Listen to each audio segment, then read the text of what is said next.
The left finds a target-rich environment in corporate cowards. The Wokescolds come for Dave Chappelle, and Brexit's fate remains unclear. I'm Ben Shapiro. This is The Ben Shapiro Show.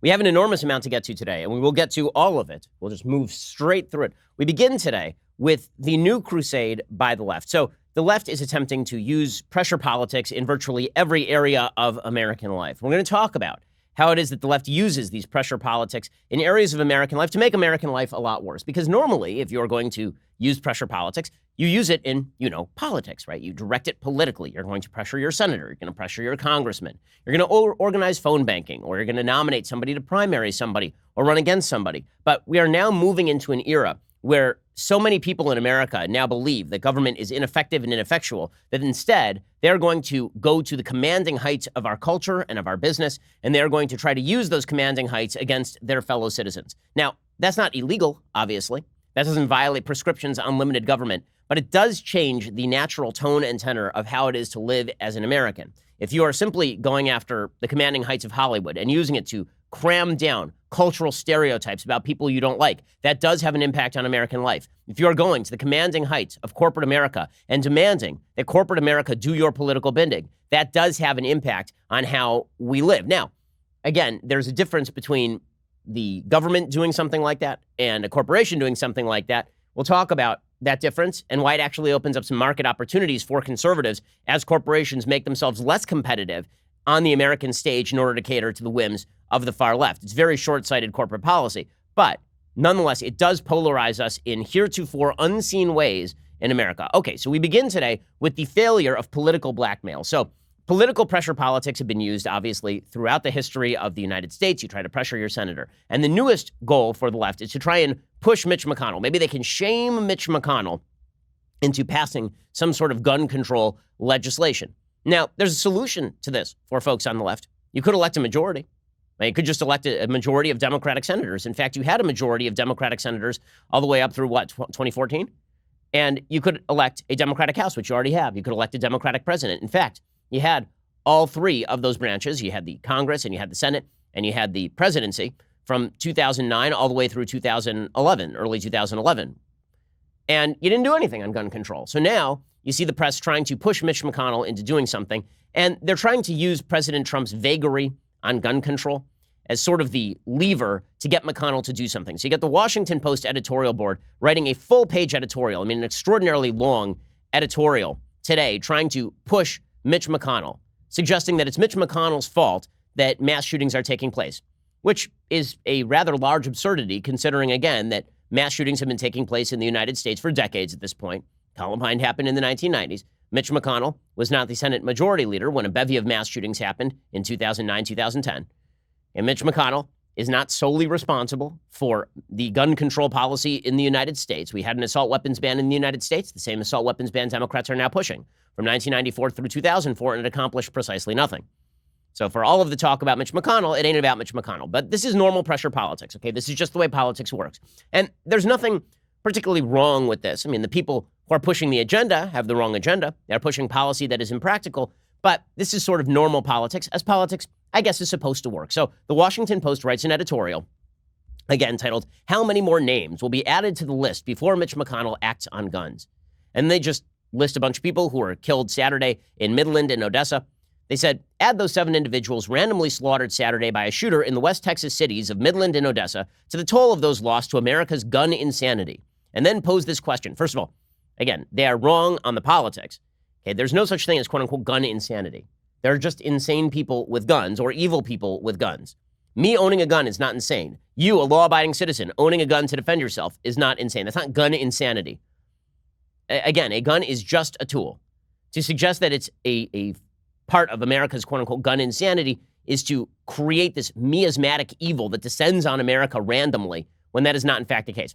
But that's not where the editorial board is going, obviously. They say, let's pose this question. What if there was a mass shooting in the United States, not once or twice or 4 or 6 times monthly, but every single day, a big one, the kind that electrifies social media and squats for days on page 1? Would that be enough to move Senate Majority Leader Mitch McConnell from his insistent inertia on gun safety? Would any volume of bloodshed convince the Kentucky Republican that Congress faces a moral imperative to act?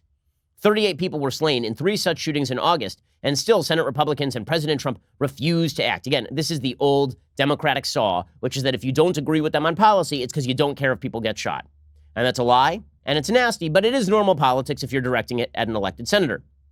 And then they just list off all of the people who have been killed in a variety of mass shootings. They don't seem to care about all the people getting killed in Chicago because that is Democrat governed. They say the list below, far from comprehensive, is tragic in part because it is so far from inevitable. No single law would end gun violence, but there are reasonable, obvious measures that would help. For example, ban the sale of military-grade assault weapons. Again, they say that's reasonable and obvious. Didn't really have an impact on mass shootings in the United States. Unneeded by civilian, they are a blight on the nation, their ready availability, a national disgrace. Eliminating them would slow the growth of this list. It would save lives. Again, you can't just assert this sort of stuff. You actually have to explain why. And then they just list off a bunch of names, and the names themselves are supposed to be proof that the policy is somehow workable, which of course is very silly. Okay, but again, this is normal political pressure. And it's not working. It's not working. And so many in the media have now upped their game when it comes to normal political pressure. Many on the left have upped their game when it comes to normal political pressure. It's not just pressuring Mitch McConnell to do what you want. It turns into concerted attacks on people in deeply unfair ways. So here is an example. Yesterday, there was an article from Bloomberg that resulted in a Texas conservative named Leif Olson leaving the Department of Labor. Why exactly was he forced to leave the Department of Labor? Because he posted a couple of times on Facebook making fun of the alt-right and mocking anti-Semitism. And Bloomberg took that out of context to suggest that he was alt-right and supported anti-Semitism.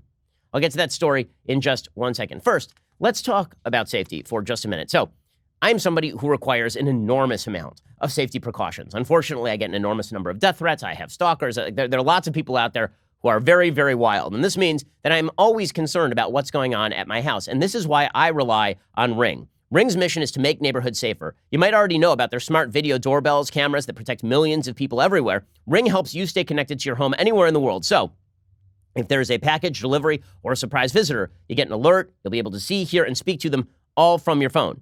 This makes me feel safer. It makes my wife feel safer. I don't have to be home to know exactly what's going on at the doorbell of my house. As a subscriber, you have a special offer on a Ring welcome kit available right now at ring.com/Ben. The kit includes the Ring Video Doorbell 2 and a Chime Pro, which is just what you need to start building a ring of security around your home today. In fact, I just upgraded all of my Ring kit because we're upgrading security around my home. You should too. Go to ring.com/Ben. That's ring.com/Ben. Additional terms may apply. Ring.com/Ben. And you have that special offer available when you use ring.com/Ben. So as I say, the political pressure tactics start off in the realm of normal, and now they have moved to the extreme. So you have Bloomberg printing this piece about Leif Olson, who's a Trump Labor Department official.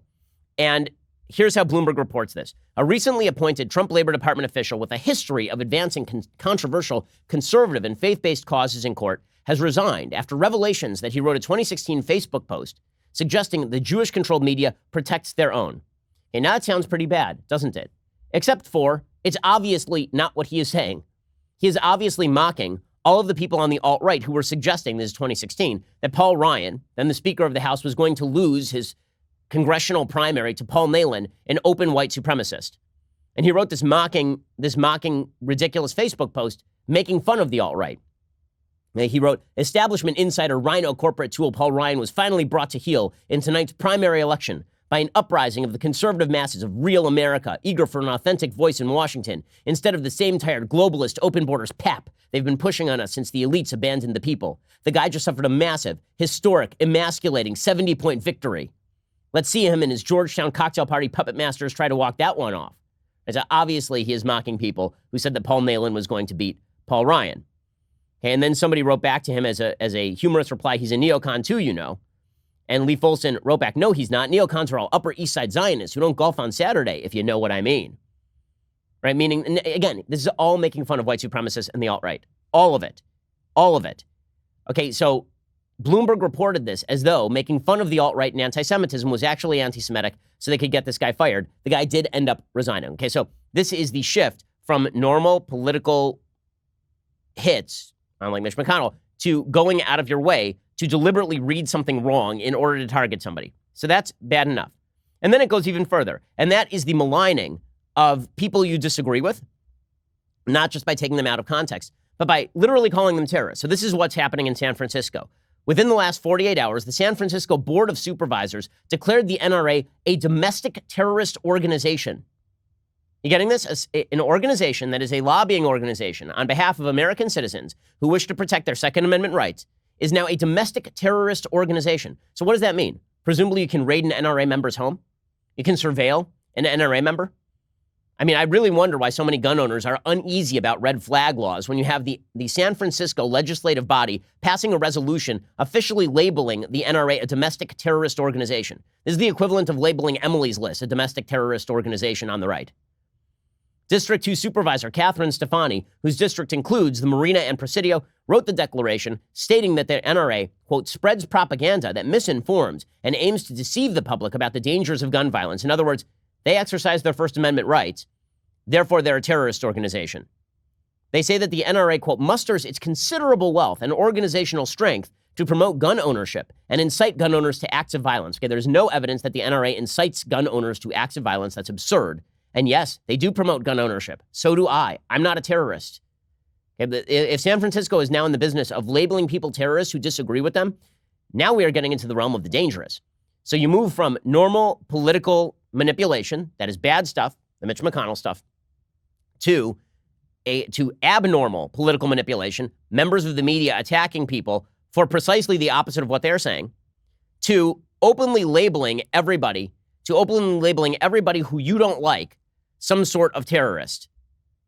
The declaration, according to the San Francisco Board of Supervisors, reads, quote, all countries have violent and hateful people, but only in America do we give them ready access to assault weapons and large capacity magazines, thanks in large part to the National Rifle Association's influence.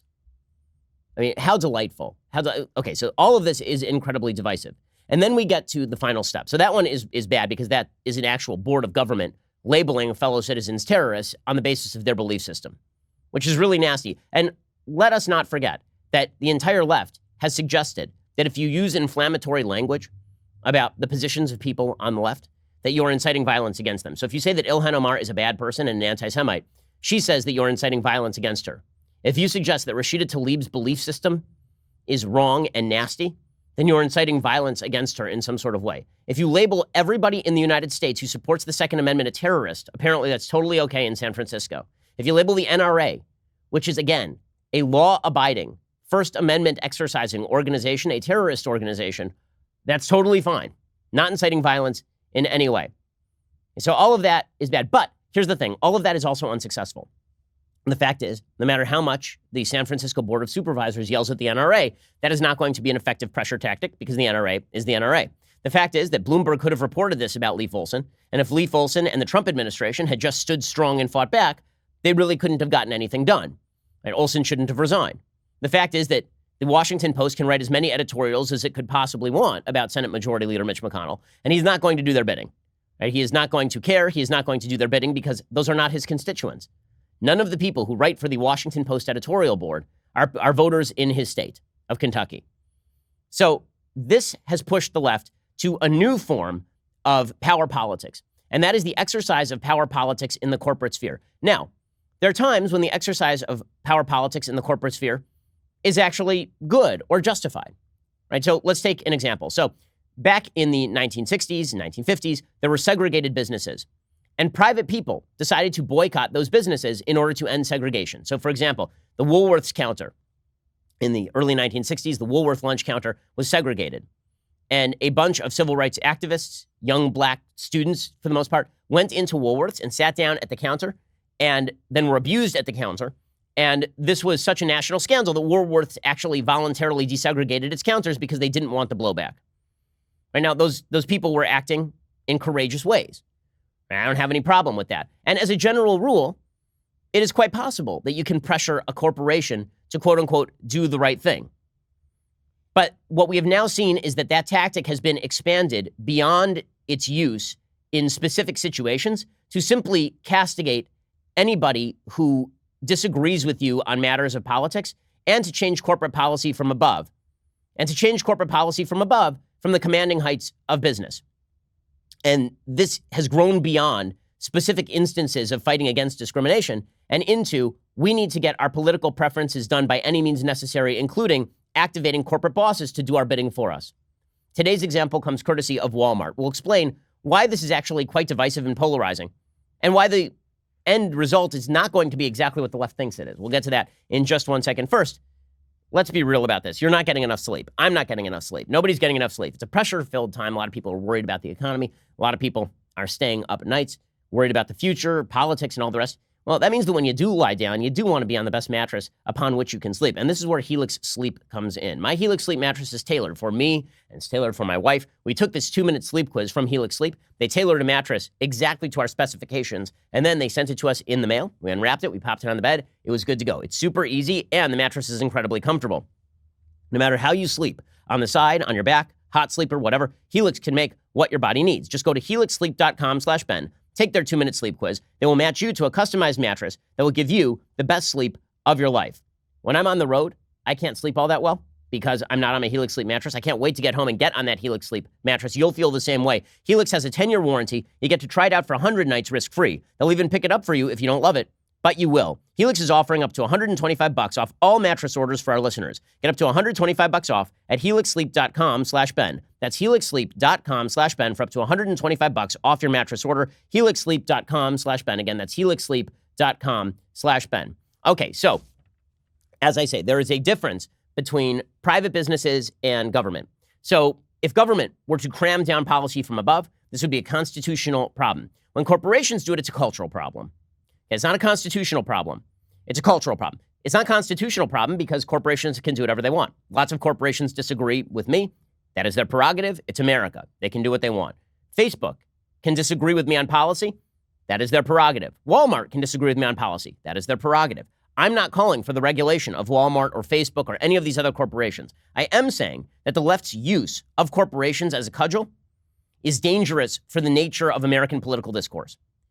And this is what the left is increasingly doing. Now, it started off in the realm of secondary boycotts. So you saw the left do this originally with Rush Limbaugh, and they did it with Sean Hannity, and they did it with Tucker Carlson. They've done it with Laura Ingraham. They've tried to do it with my show. What they do is they go to corporations, and they try to say to those corporations, how dare you sponsor and subsidize speech with which we disagree? It doesn't matter that you run your advertising on a wide variety of political shows. If you sponsor Ben Shapiro's program, that means that you must endorse everything Ben Shapiro says. Now, of course, that isn't true, but the goal is to remove the profit incentive for programs like mine by going after advertisers. Now, all of this is nonsense, right? The fact is that those who claim they're going to boycott, the coffee makers who are on Sean Hannity's show are totally full of crap. They were never going to boycott those companies.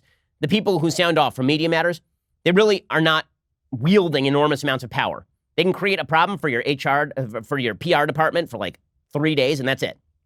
But a lot of corporations started caving to this sort of stuff when they went after Rush Limbaugh's advertisers, when they went after Sean's advertisers or Tucker's. Right? They can create all sorts of problems. And the left saw that this was successful. So they've decided that they are going to rely on corporate cowardice in order for them to push their agenda now on a broader level, not just by going after advertisers on programs like this one, which, by the way, is why you should subscribe to the programs you like. You can subscribe to this program over at dailywire.com. They've decided they are going to go after corporations more broadly and use those corporations to cram down policy that affects the entire country. Again, perfectly legal, but it is a sign of corporate cowardice that so many corporate CEOs are falling for this. So corporate CEOs do control an enormous amount of American life. Right? We have these big businesses. They employ literally millions of people. I've been a big defender of Walmart over the years. The left has been attacking Walmart, saying they pay insufficient wages, which is not statistically true. The left has been attacking Walmart, saying they want to tax them out of business. That's Bernie Sanders' proposal. I've been over here defending Walmart, right? But Walmart does control an enormous amount of America's industry, obviously. And this is true for a wide variety of corporations. So if the left cannot capture government, if they cannot get elected to positions of power, instead they figure they will capture the boardrooms by threatening action against CEOs, by threatening action against corporations, by threatening to make a PR stink if they do not get what they want. Now, all it would take is corporations to just say, no, not going to do it. You know what we're here to do? We're here to sell product. That's what we do. And if you don't like those products, that's on you, man. If you don't like the products that we sell, you can feel free to shop elsewhere. But now, because of the media pressure, because of the left's pressure, political pressure, the threat of legislation from the government, what you're starting to see is corporations seeking safety behind the shield of either government regulation or positive PR from the press. That is what they are doing. Now, that is a business-driven decision in the short term. In the long term, it's a bad business decision, and it's bad for the culture. So in the short term, that decision is driven by a desire to avoid scrutiny, a desire to avoid political blowback. In the long term, you're removing faith in our corporate institutions, which are not designed to do good. They're designed to provide product. They're designed to provide you products and services. You're the one who's supposed to do good with the products and services. It's not up to a paternalistic CEO to decide exactly which products you should consume. It is up to you to decide which products you should consume. It is, and again, this is different from Woolworth's counter boycotts, which were designed to stymie actual discriminatory policy by corporations. That, I think, is morally justifiable. I think that if you are going after Walmart and suggesting that Walmart cannot distribute or sell ammunition because it makes you mad, I'm having a hard time understanding what that has to do with them discriminating against black people, how that's comparable in any way, for example. Okay, so why is this relevant? Well, because on Tuesday, Walmart announced that after its current inventory is depleted, it will cave to the demands of far-left activists and stop selling handgun ammunition and ammunition commonly used in other popular semi-automatic firearms. Now, again, let me reiterate, this is their decision. They can do this. Legally, they can. I'm not calling for regulation of Walmart. I'm not calling for a boycott of Walmart. I am suggesting that Walmart is making a corporate-driven decision that is driven by PR. It is not driven by good business. And it's not going to be good for the culture in the long run. Walmart also stated it was requesting that customers eschew carrying guns openly in their roughly 4,700 stores, as well as its Sam's Club stores in states that permit open carry, according to CNN. This is Daily Wire reporting. Walmart CEO Doug McMillon issued a memo to employees on Tuesday, in which he started by citing the mass shooting in El Paso and Dayton in August, as well as further shootings in Midland and Odessa, Texas. He continued, quote, "We've been listening to a lot of people inside and outside our company as we think about the role we can play in helping to make the country feel safer. It is clear to us that the status quo is unacceptable." McMillan noted that Walmart had already ceased selling AR-15s, raising the age of limit to purchase a firearm or ammo to 21, required a green light on the background check for purchase instead of the absence of a red light, which is required by federal law, among other steps. Then he wrote, quote, "Today we're sharing the decisions we've made that go further. After selling through our current inventory commitments, we will discontinue sales of short barrel rifle ammunition, such as the .223 caliber and the .556 caliber, that, while commonly used in some hunting rifles, can also be used in large capacity clips on military-style weapons." Again, no definition of what a military-style weapon is here. He says, "We will sell through and discontinue handgun ammunition. We will discontinue handgun sales in Alaska, marking our complete exit from handguns." McMillan acknowledged that the stores would still offer long-barrel deer rifles and shotguns, cited incidents where individuals have entered Walmart stores attempting to make a statement and test our response, and then says, "We are respectfully requesting that customers no longer openly carry firearms into our stores or Sam's Clubs in states where open carry is permitted, unless they are authorized law enforcement officers." McMillan stated he was sending letters to the White House and congressional leadership, encouraging them to implement stronger background checks and the removal of weapons from those who have been determined to pose an imminent danger. He concluded the status quo is unacceptable. Okay, so this is corporations that are now being activated in political ways. Don Bartlett, who is the Walmart Executive VP of Corporate Affairs, told reporters, quote, "We feel like we are striking a responsible balance between the interests of law-abiding citizens who are exercising their legal rights and the safety concerns of our associates and customers." Again, this is their prerogative. However, it is important to note a couple of things. One, they will not escape the Wokescolds. The left will come after them anyway. Two, they are doing heavy damage to our culture in a general way, which I will explain in just 1 second. First, let's talk about the underwear that currently graces your tuchus. I can tell you the underwear that currently graces this magnificent tuchus is Tommy John underwear. It is truly comfortable. It is durable. It really is first rate. Tommy John doesn't just claim to be the most comfortable underwear on the planet. They actually have the stats to back it up. Like this number, over 7 million. That is the number of pairs of Tommy John underwear they have sold, with 96% of their customers rating them with 4 stars or greater. With Tommy John's revolutionary underwear, the legs never ride up, the waistbands never roll down, and Tommy John is more than just underwear. They've got 750 products online, such as super soft loungewear, polo shirts, and apparel. Tommy John is so sure you're going to love the fit and feel that it's all backed by their best pair you'll ever wear, or it's free guarantee. That means if you don't love your first pair, you will get a full refund. Tommy John, no adjustment needed. Hurry over to TommyJohn.com/Ben right now. Get 20% off your first order. That is TommyJohn.com/Ben for 20% off. TommyJohn.com/Ben. Go check them out right now. Again, that's TommyJohn.com/Ben, and you're getting 20% off that first order. I promise you, these underwear are fantastic. TommyJohn.com/Ben. Okay, so there are a few things that Walmart is not thinking through here. One, they're not thinking through whether the left is going to leave them alone. The answer, of course, is no. A bevy of Democrats then went on Twitter after this announcement and suggested that Walmart needed to do more. Kamala Harris said that she thought Walmart should stop selling guns utterly. She said, yeah, I do. It's not that everyone needs to stop selling guns, but there need to be checks and balances. Well, she's going to have to explain why it is that Walmart shouldn't sell guns, but other people should. Presumably, she would like for everybody to stop selling guns. Congressman Tim Ryan of Ohio said, I think if you keep it to hunting rifles and those kind of things, I think that's appropriate. How long is that going to last? 5 moments? Exactly, 5 minutes? And there had been a bunch of Democrats who had called on Walmart to change its policy. So that is not going to stop the Wokescolds from coming for Walmart.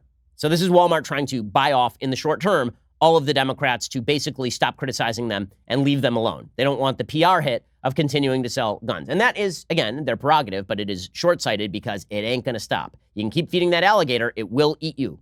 Okay, you will be eaten. Okay, so that is point number one. Point number two, if you continue along these lines where major corporations are expected to insert themselves in hot-button political debates and then take sides in hot-button political debates, the predictable, and more than that, where the policies that they cram down from above on customers are policies that favor one political side, what you will end up with is an entire other side of the industry. So for every Walmart that fails to sell ammunition as they used to, there will be another store that crops up that sells ammunition. And this is why, again, I'm not going to pretend that government regulation and Walmart doing this are the same. They are not. Obviously, I've made that distinction several times here. But what you are going to end up with inevitably, and this is the direction we are moving as a country, is separate stores for conservatives and liberals, is separate TV channels for conservatives and liberals, separate everything for conservatives and liberals. All the common spaces we once used to inhabit will go away, because once you expect corporations to become the leading political players because they have enormous power to shape American life, you should not be surprised when other corporations form to fight back against all of that. The former Walmart CEO, Bill Simon, he said yesterday that in the end, the only thing that will solve the problem is gun control in D.C. And this is why when people say that big business is Republican or big business is conservative, it's not true. Big business is profit-seeking. Okay, when that means sometimes is they are rent-seeking from D.C. And so they don't want to have to take a position on this. And so they're going to call on Washington, D.C. to change policy just so that they don't actually have to make decisions about any of this or leave it to the customers to make decisions about any of this. Here's Bill Simon, former Walmart CEO. When you do see a major retailer like Walmart take a move like this, though, do you think it does add pressure to lawmakers to try and come to the table and have discussions? I think that's the only thing that's going to solve the problem. We have a crisis that has to be dealt with, and it has to be dealt with by sitting down. Petitions to retailers, gosh, and maybe they make some people feel good because they feel like they need to take action, but they won't solve the problem. Okay, now that's true, but it didn't stop Walmart from, quote unquote, trying to solve the problem by inserting itself into the issue. And so that really should be the normal answer of CEOs. Now, I understand that what the left has been trying to do is suggest that capitalism is itself the problem. There's this real push over at the New York Times, a bunch of other major publications suggesting that capitalism and free markets themselves are the problems, and that we need a new type of capitalism, a quote-unquote responsible capitalism. What they mean by that is they want retailers not to give customers choice. They want retailers to act as sort of guardian angels toward the American public, not to stop selling products that inevitably do damage to people, like cigarettes, for example, but products that can be used for good or can be used for ill. They want the corporations to decide. Well, they're not going to like it if the shoe's on the other foot, right? I mean, if the corporations decide the other way to ban a bunch of products the left loves, then all of a sudden it'll be, well, how could these corporations be cramming down their politics on us? Right? But when it comes to them cramming down their politics using the commanding heights of the economy, then they are not only fine with it, they are very much in favor of it. Again, the predictable result is going to be a massive, large-scale division in American life. And it's not going to stop at Walmart. So Andrew Ross Sorkin, who writes for the New York Times and also is a commentator on CNBC, he has a column in which he praises Walmart's CEO for injecting themselves into this gun debate. And then he suggests that this should happen with all businesses. Right? He says, midday Tuesday, Doug McMillon, Walmart's chief executive, sent me a surprise email. He shared a series of policies the company was about to make public about combating gun violence since the mass shooting that killed 22 people at one of his El Paso stores last month. Mr. McMillon's email was a reply of sorts to an open letter I had written to him, along with the outcry he heard from scores of Americans calling on him to use his leverage as leader of the country's largest retailer to create a model for more responsible gun-selling practices. Now, McMillon and Walmart were not breaking the law in the first place. Right? They were abiding by the law. But the idea was that they were supposed to do more. They were supposed to be our leaders, the corporations. It's always amusing to hear folks on the left who are constantly ripping on big business and corporations talk about these people being our moral leaders. Weird how that morphs really quickly, right? Elizabeth Warren moves from corporations are the evil scourge of our society to, but they really should be setting gun policy, shouldn't they? It's a pretty amusing about face. But Ross Sorkin wants more, not just from Walmart. He says, until now, many top executives in corporate America, with some notable exceptions, refused to acknowledge the roles they could play in curbing the epidemic of gun violence. They invariably pointed to politicians in Washington as the ones who were responsible for solving the crisis. For example, now listen to this example. It's an amazing example. He says, for example, Al Kelly, the chief executive of Visa, whose network has been used repeatedly to carry out mass murders. Really? Visa's been used repeatedly to carry out mass murders? How? Were people like slicing each other's throats with the actual credit cards? Because if Visa did not engage in illegal transactions, I'm not sure how you blame them for mass murder. He says, Al Kelly, the chief executive of Visa, has ducked any attempt to even discuss what his company could do to help. Mr. Kelly likes to say, as he did earlier this summer, we are in the business of facilitating legal commerce. That's what we do. Our job is not to set or interpret, but to follow the law. This is the proper answer. This is what the economy is set up to do. This is what free markets are supposed to do. Give you the choice as to the products and services you wish to consume. Make you, the consumer, responsible for where you shop. Make you, the consumer, responsible for the kind of products that you decide to buy. Instead, what many on the left would like to do is lobby the heads of these corporations to set policy for you. And they want to do so not at the behest of the consumer, because there was not vast consumer outcry against Walmart. Its stock was not dropping. And instead, what they would like to do is create manufactured media controversy and then suggest that the CEOs should step in where the political bosses have failed to act. So these are the new pressure tactics, right? Basically, you use a form of corporate blackmail to go after corporate figures and then use them to culturally cram down what you could not achieve politically. As I say, all of that is perfectly legal. Is it good for the country? No, it's not good for the country. Why? Well, imagine a world in which Visa sets policy for exactly who they will do business with. Imagine a world in which Visa says, we are just not going to process your transaction. All the credit card companies, the left gets what it wants. All the credit card companies say, we are not going to process your transactions if they're not transactions with which we agree. That's going to get into some really dicey territory incredibly quickly. Because let's say, for example, that you want to give charity to your synagogue or your church, and your synagogue or your church does not perform same-sex marriages, for example. And Visa says, okay, well, we are not going to allow you to give charity using our credit card because we disagree with your church's policies. Okay, is that a good thing or a bad thing? And you have to separate, what you will end up with is separate chains of commerce, politically speaking. The biggest problem in the country right now, everyone talks about it, is political polarization, but the left solution for political polarization is to not let you engage in any business, in any commerce, unless you agree with them. They would let's not pretend that they just want Walmart to stop selling ammo. What they want is for everyone to stop selling ammo and everyone to stop selling guns. Well, that's not going to happen. Instead, what you're going to have happen is people who set up entire chains of commerce that are based outside of the common system we currently hold. I'll tell you what will happen. People like me will set up a conservative credit card that is designed and oriented so that conservatives can patronize conservative businesses and get points back to conservative causes. And we'll do this not because we want to, but out of necessity. What you will end up with is not people failing to buy guns. You'll have people buying guns in cash, which actually makes it a lot harder for people to track the transactions. So if you're on the left and you like gun control, that ain't smart. What you're going to end up with is a world in which we have entirely separate spheres of life based on your political orientation because we force corporations into taking sides. That is where we are going. And that is the future that a lot on the left want. Right? They're very excited that corporate CEOs are now getting involved in these fights. Now, in the long term, what's going to end up happening is that these corporations are going to cut themselves off from half the American public because there will be a reaction, and the reaction will be, I'm not going to shop there anymore. By half of so in the moment, they're figuring that conservatives will be sanguine about all of this, and they'll just continue to shop at Walmart. And that's probably true.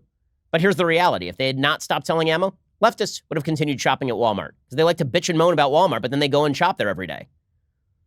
But the corporations, in injecting themselves into these sorts of scenarios, are going to create an alternative line of commerce. And that's not actually, it may be fine on a free market level. Again, free markets work, but it ain't going to be great on a cultural level for people to shop separately, to go to different stores. Things are going to get nastier and nastier, more and more polarized. We'll talk more about this in just 1 second. First, listen, it's really tough to find good people to staff your company. For example, we have a producer here, Austin. And Austin is good at a great many things, but he also happens to be a Cubs fan. Now, would I prefer to employ a Cubs fan? Of course I would not prefer to employ a Cubs fan. I'm a White Sox fan. Also, Austin has a deep and abiding level of calm and patronizing cynicism that alienates everyone who works within a 30-foot sphere of Austin. Now, he's not actually really cynical. He's actually a really nice guy, but he's so quiet that you feel like he's judging you all the time. Let's say I wanted to replace Austin. The place I would go would be ZipRecruiter.com/dailywire. ZipRecruiter sends your job posting to over 100 of the web's leading job boards, but they don't stop there. As applications come in, ZipRecruiter analyzes each one, and then they spotlight the top candidates, so you never miss a great match. ZipRecruiter is so effective that 4 out of 5 employers who post on ZipRecruiter get a quality candidate through the site within the very first day. Right now, my listeners can try ZipRecruiter for free at this exclusive web address, ZipRecruiter.com/dailywire. That is ZipRecruiter.com/DAILYWIRE, ZipRecruiter.com/dailywire. ZipRecruiter is indeed the smartest way to hire. ZipRecruiter.com/dailywire.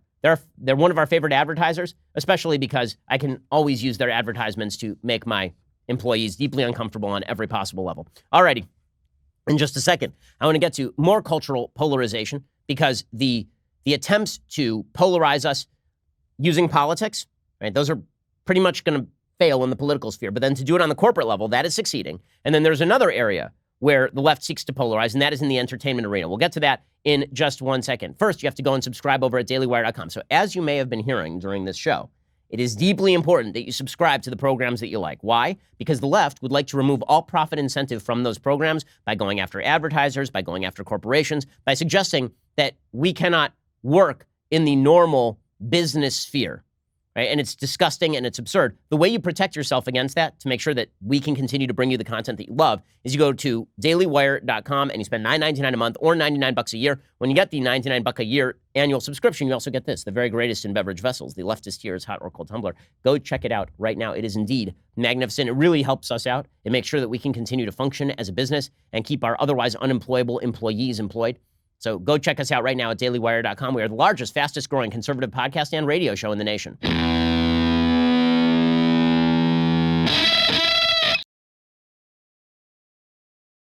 So as I say, what we're going to end up with is a cultural polarization, and the CEOs think that they can buy off the left, and they are so wrong here. They are so wrong. So MSNBC yesterday was cheering Walmart's decision. It's a big victory. I mean, imagine a supposedly First Amendment press organization cheering a corporate decision to crack down basically on some of its own consumers. Here's MSNBC cheering this. This is a massive move. Yep. If you consider what an enormous retailer Walmart is, what an enormous employer it is, and we can sit here in a newsroom and say this is a very clear-cut issue. Right. It's not a clear-cut issue. Gun culture is a really important part of America. So and Walmart sees more of America than any other business in this country. Without a doubt. So to see Doug McMillon, the current CEO, sort of stand up and step up at a time like this is a massive move. Oh, it's a massive. They're so happy about this. They're so happy about this. You know, pressuring corporations into doing their bidding. This is what the left would like to do. And again, they can do this because if you're a corporate boss, what you want is no controversy. That's really what you want, is no controversy, and you want to piss off the fewest number of people. Now, what they mistake is that everybody in the media who talks has any real impact on who shops at Walmart. If that were the case, Walmart would have been bankrupt 15 years ago. But CEOs are risk averse, and they figure the easiest way to avoid risk is how much money do they make off selling ammo? Maybe a few $1,000,000 a year. What's the risk of the media coming down on us? Maybe a few $1,000,000 a year. What they don't understand is that when you shape the overall culture so that people feel alienated from your business because they feel like you're taking sides, your long-term risk is actually pretty significant. And if you think that the Democrats are going to lay off you, you are totally wrong. So let's take an example. Facebook has been attempting to make nice with a lot of folks on the Democratic side of the aisle. Ain't helping. Senator Ron Wyden suggested today that he wants to send Mark Zuckerberg to prison. He said that he wants to send Mark Zuckerberg to prison. For what? What exactly would the crime be? Unclear. He just knows he doesn't like Mark Zuckerberg. He says Mark Zuckerberg has repeatedly lied to the American people about privacy. I think he ought to be held personally accountable, which is everything from financial fines to, and let me underline this, the possibility of a prison term. Okay, if corporate CEOs believe that there will not be a push by members of the Democratic Party to jail CEOs who do not do what they want them to do, they're wrong. Okay, the far left is not going to stop with, oh, we're so happy that Walmart stopped selling ammo. Do you really think that that's the only problem the left has with Walmart? Because if so, you haven't been watching very closely. Okay, now, this has also infected the cultural sphere. So the left, there are several major institutions in American life where there are commanding heights. Now, again, for the 9th time this show, there's a difference between the government, which is an elected body with delegated powers to defend our rights, invading those rights, and the cultural decay that happens when other common institutions break down. I'm talking about the latter. Okay, this is not a question of regulating Walmart or regulating Hollywood or anything like that.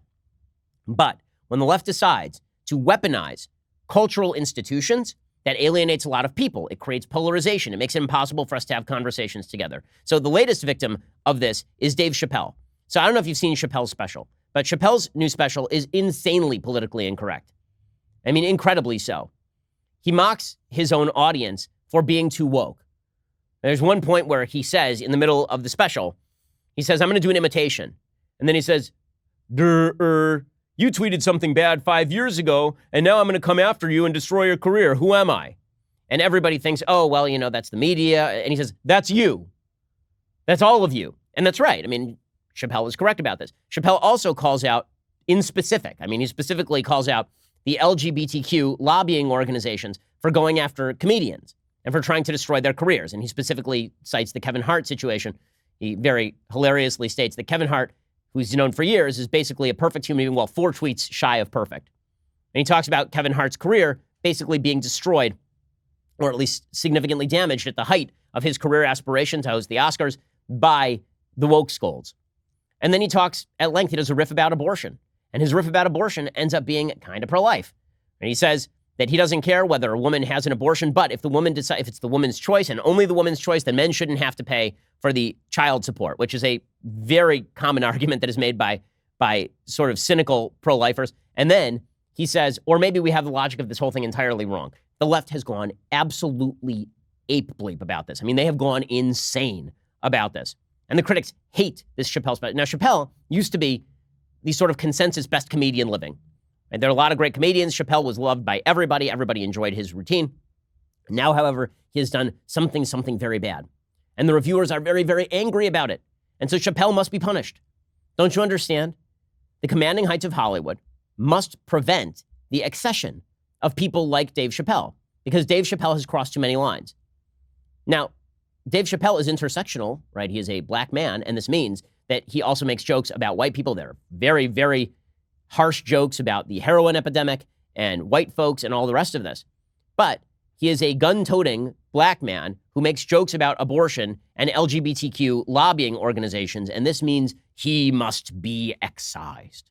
Right? Hollywood has to be, the commanding heights of Hollywood have to be used on behalf of one particular point of view, and if they are not, then the Wokescolds in the media and in Hollywood will come after them. So Dave Chappelle is now the target of these Wokescolds.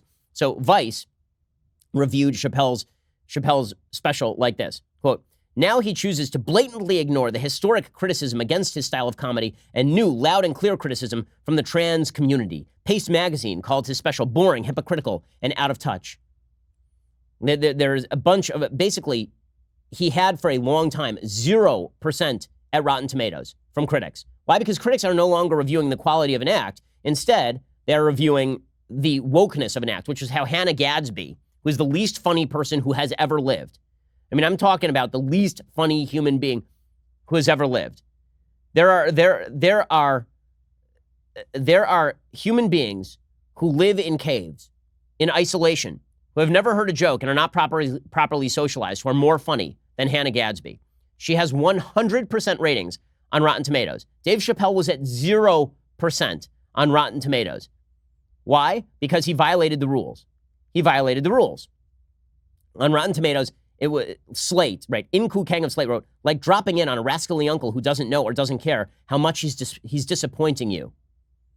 Allison Herman of The Ringer said, Sticks and Stones is designed to generate inflammatory coverage. It's a symbiotic cycle with no end in sight. It's become the last thing a beloved provocateur should ever want to be. Predictable. Okay, they are reviewing him for his proper acquiescence to the struggle session Maoist left views of comedy. And he must be destroyed. He must be destroyed. it's really quite pathetic. And now the audience reviews of the special are very high. People who like Chappelle. And people who don't even watch Chappelle all that often are looking at this and going, I can't believe that dude said that out loud. But the fact is that Hollywood will not allow this sort of thing to go forward. And so Chappelle must be destroyed. So Chappelle is now on the target list, the same way that Kevin Hart was on the target list. It's the same reason why you saw in the last 48 hours attempts by folks in Hollywood to try and out everybody in Beverly Hills who's going to a Trump fundraiser, because everyone must think alike or be excised. The commanding heights of the culture, the commanding heights of corporate America, and the commanding heights of politics must all be occupied by folks who agree with the left. Now, in the political realm, the good news is we have things called elections, and so we can just say no.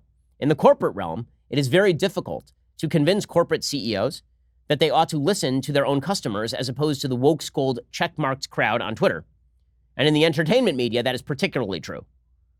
Now, so here I must stop and say, good on Whoopi Goldberg. Whoopi Goldberg actually said the right thing yesterday on The View. She was talking about this push by Deborah Messing and Eric McCormick, the stars of Will and Grace, to out all of the donors to President Trump in the Beverly Hills area.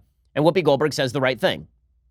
Your idea of who you don't want to work with is your personal business. Do not encourage people to print out lists, because the next list that comes out, your name will be on, and then people will be coming after you. In this country, people can vote for who they want to. That is one of the great rights of this country. You don't have to like it. We don't go after people because we don't like who they voted for. We don't go after them that way. We can talk about issues and stuff, but we don't print out lists. Okay, good for Whoopi Goldberg, and we need more of this from the left. Now, it's funny. I said basically all of this on Twitter this morning, and the left went nuts. How dare you? How dare you? You are suggesting that this is just like government action. You're trying to cram down on CEOs what you want. Okay, absolute sheer horsepucky. I'm suggesting that these CEOs can do precisely what they want, but there will be ramifications to it, and it will not be good for the country. And Will Wilkinson, who writes for, I believe, Huffington Post sometimes, he said, the complaint here is really that businesses cater to customers, but the hard-right minority is accustomed to political institutions rigged to stymie majority opinion, and they want everything to be like that. Really? Is the majority opinion in the United States that Walmart should not be able to sell product that's legal? Is that the majority opinion in the United States, or is that a minority opinion in the United States that is using the power of social media and blue check marks and MSNBC to cram down their preferred policy on CEOs? Again, my big concern here is that at least politics is built so that we can have conversations. And then we can decide how those conversations turn out, because we do this thing called voting. It's really great. And then we have checks and balances to prevent people from simply running roughshod over other people's rights. But the realm of corporate America is not designed for that. The realm of Hollywood is not designed for that. And when people wonder why it is that Republicans, conservatives focus so much on politics, the answer is at least we have a voice there. At least we can push back there. In Hollywood, which is universally staffed by Democrats, there is really no way to push back there. Dave Chappelle will find himself on the outs, or he will change, right? Or he will do what Aziz Ansari has done and say some politically incorrect things, but say them in politically correct ways. Right? He will either cave to the crowd or he will be destroyed. And in corporate America, as long as corporate CEOs decide that they are going to cower in fear at the woke left, then there's not much the conservatives can really do about any of that, which is why I say that corporations need to stand up on their hind legs and say, our job is to provide goods and services to willing customers. If you want to change the law, but we are not going to change policy based on your policy preferences today. That is not what we are doing as a general rule. If they don't do that, then things will get more polarized, and it will become more and more important for Republicans to keep the levers of government. You wonder why Republicans are so rabid about elections these days? That would be why. They feel like the government is the only area of life where they still get a say. And they feel like if the left takes over the government, they're going to use precisely the same logic that they have used with corporations and with Hollywood, and they are going to cram down their opinions on everybody else, using the power of the government gun this time, not just the power of a few loudspeakers in the faces of abjectly craven CEOs. Okay, time for a quick thing I like and then a quick thing that I hate. So, things that I like today. So, in my spare time, my copious free time, I am a fan of fantasy novels. Somebody in the office had recommended Terry Goodkind's Wizard's First Rule. I'll admit it took me a little bit of time to get into it. This book, I believe, is from the early 90s, I think. And it took me maybe 150, 200 pages to get into it. I have not finished the book yet, so I don't know if it ends well. But I will say that it is entertaining, and it definitely carries you. So the book is Wizard's First Rule by Terry Goodkind. The writing style takes a little bit to adjust to, because at the beginning it's kind of awkwardly written, but then it definitely gets better and more interesting as it goes on. So if you're into good fantasy novels, then try that one out. Wizard's First Rule by Terry Goodkind, and thanks to producer Anthony for that particular recommendation. Okay, time for a quick thing that I hate. Alrighty, so today, the New York Post is reporting that Representative Ilhan Omar's husband wants a divorce after this bombshell report about her having an affair with DC political consultant Tim Mynett. Now, that in and of itself is a thing to hate. Whenever families break up, regardless of whether you like the people involved, that is really terrible for the kids. She has 3 kids. That cannot be good for her. I will point out that if a Republican congresswoman were involved in this sort of scandal right now, it would be on the front pages of every newspaper in America. Because Ilhan Omar is a beloved figure on the left, however, then everybody sort of ignores this or pretends that it's politically incorrect to talk about it. The fact is that it raises serious moral questions about her character, obviously. She is a married woman still.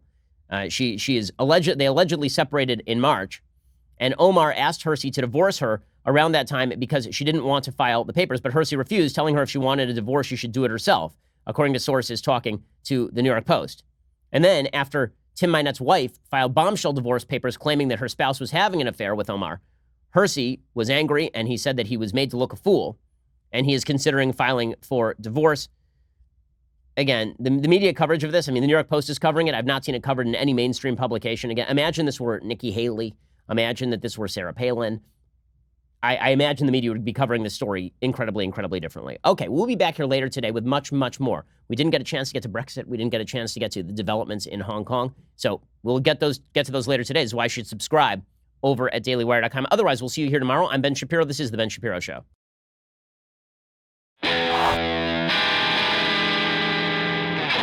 The Ben Shapiro Show is produced by Robert Sterling, directed by Mike Joyner, executive producer Jeremy Boring, senior producer Jonathan Hay. Our supervising producer is Mathis Glover, and our technical producer is Austin Stevens, edited by Adam Sayevitz. Audio is mixed by Mike Coromina. Hair and makeup is by Jesua Olvera. Production assistant Nick Sheehan. The Ben Shapiro Show is a Daily Wire production. Copyright Daily Wire 2019. Hey folks, it's Andrew Klavan, host of The Andrew Klavan Show. Whether it's about race, about guns, or the climate, Brexit, or the economy, the left has learned to tell simple stories to get what they want. Power. We'll talk about that, plus solve all your problems in the mailbag. On The Andrew Klavan Show, I'm Andrew Klavan.